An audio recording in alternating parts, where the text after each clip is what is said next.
What's up, everybody? Welcome back to Taste Like Music. Jason and Joe here. Album of the Week, the series where we review albums suggested to us by our patrons over on Patreon. We review whatever they want us to, as long as it's been rated by less than 8 people in our community on Rate Your Music. So that's the stipulation. So that keeps us away from doing things that we've talked about before and all the same records that everyone's always talking about. So we're going a little deeper, at least trying to. Today we've got one from O'Day. This is a Brazilian record from Jorge Ben, a Tábua de Esmeralda. Probably butchering that pronunciation. He's one of the big names in Brazilian music in the 60s and 70s. I listened to his record for 63 for that deep dive that we did, and I was a little disappointed with it. I only went to 3.5 on it. So wasn't really sure what to expect going into this one. He is one of the big names in MPB, the genre. This was his 11th studio album. Rolling Stone Brazil rated this the 6th greatest album of all time. Wow. So it's a big one. Maybe not here in the States or for the English speaking world, but elsewhere it is quite highly regarded. Well, I didn't know that. That's interesting. I still don't know what MPB stands for. I know it's like It's like the popular music of Brazil or something like Música that. Popular de Brazil or something So like I think so. that. Probably.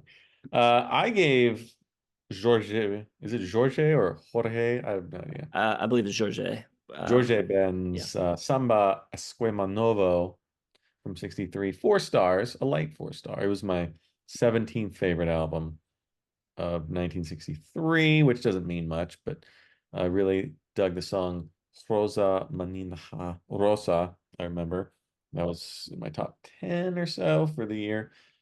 And I didn't really know what to expect from this one because it is much later. I mean, the difference between 1963 and 1974 is just like, between now and 1989. Like the sound of everything changed so much. Production, everything was light years different.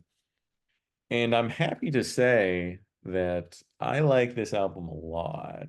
I really dig the sound here. I think the 70s were very, very kind to Jorge. You get, playing that Latin rhythm.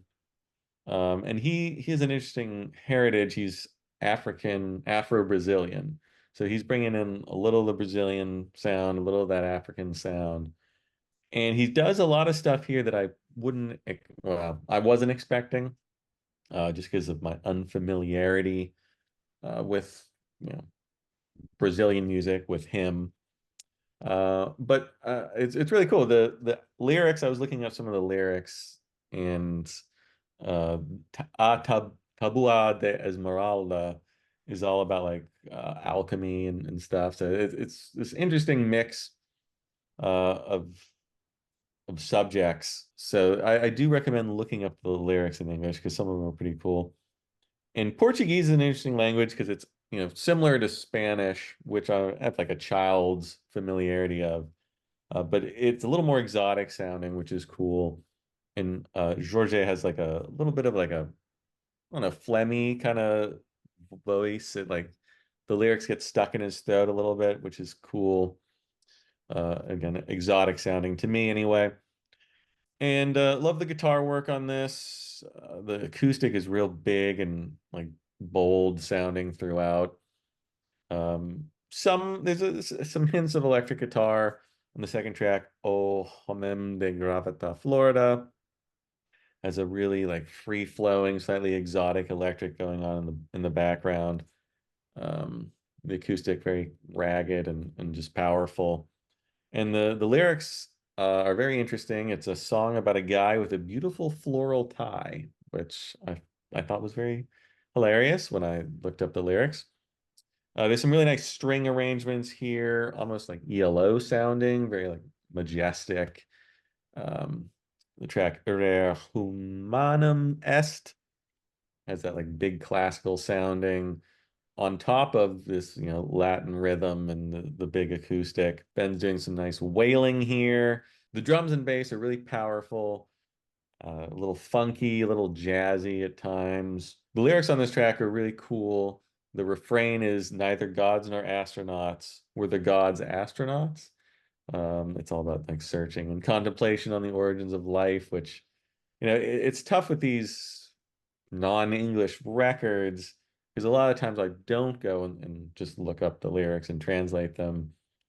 But the lyrics on this album are very interesting and a little more complex than you'd expect from this type of music and this, just from popular music from Brazil, which I thought was cool. There's a couple tracks about girls, of course, as well. Some just kind of Latin folk songs like Menina Mujer de Pele Preta. I like the female backing vocalist. There's a little African influence there. Some sparser Brazilian folk numbers like E Vu Torcer and Magnolia. But it's never boring. The folkiness, I don't know, there's a soulfulness to it. It's kind of big, folky. It's not like Peter, Paul, and Mary folky. Like it's still big sounding. Great singer. A couple times he'll do his normal thing and he'll jump up and to falsetto a couple times, which is cool. And I just really like the sound of it. I like how things like those string arrangements never dominate the song. They kind of play well within the song without like, becoming sort of overwrought. And I like his vocals. I love the acoustic. I like the electric guitar when it comes in a couple times, the vocal arrangements, the choral stuff. And yeah, I've been into non-Anglo-centric music a lot lately, and this definitely nurtures my curiosity about Ben and Brazilian music and everything. And I think just the sound of it in the 70s, a big step up over his 63, and I'm pretty interested to explore more of what he does throughout the 70s. So I think I gotta go 4.5 for this one since I gotta bump it up from the 63, which I liked, but this I really liked. Yeah, so I agree. It's really good. Part of my disappointment with the 63 record comes from the fact that I have discovered quite a bit of Brazilian stuff that I've enjoyed recently. So I thought that would be like a nice go-to for 63. And the fact that I don't think it even made my top 25 was a bit disappointing. But here, this is not disappointing. I enjoyed this a lot. It feels like he has like more of a fully formed artistic identity here. There's more depth to the sound, and I think it feels a little more uniquely him. You get those Brazilian sounds, the samba and the bossa nova elements, but like you said, he's pulling in some like African things in the rhythms and just the warmth and the 70s-ness of the sound. I really enjoy. It kind of reminded me a lot of like Rodriguez, Sixto Rodriguez, or like Jose Feliciano a little bit. And not that I necessarily think that he was influenced by them. I really have no idea. But that kind of folky rich 70s type of pop uh, is what I'm getting from this, and it works really well. Some great arrangements, A Rare Humanum Est, the string arrangement on that it almost reminds me of like 70s Temptations kind of string arrangement, um, which I wasn't expecting. It almost has like this kind of like, I don't know, blaxploitation kind of sound to it, which is it's totally different than what the song is, and it's like pulling in this other texture, other element to the sound. All the arrangements I think are incredible, from the percussion on Uvu Tercer, the choir stuff that he does throughout the record. Kind of higher voices. I don't know if they're all just like females or if they're like children's choirs. Sometimes they almost sound childlike. Just the string arrangements throughout are great. There's a great flute part on the song Magnolia. He's like painting with all of the colors. He's pulling from so many different places, and at the same time keeping things simple. He's not like overcomplicating. None of the arrangements feel like busy or muddied up or anything like that. Everything is kind of really working cohesively. I think it's a great vibe record. It's something you could throw on while you're cooking or doing something around the house or for like a dinner party or something. but it's also much more. I think it's something you can focus on intently and kind of be transported someplace else through the music. So I am with Joe on this, and I'm at a high 4.5.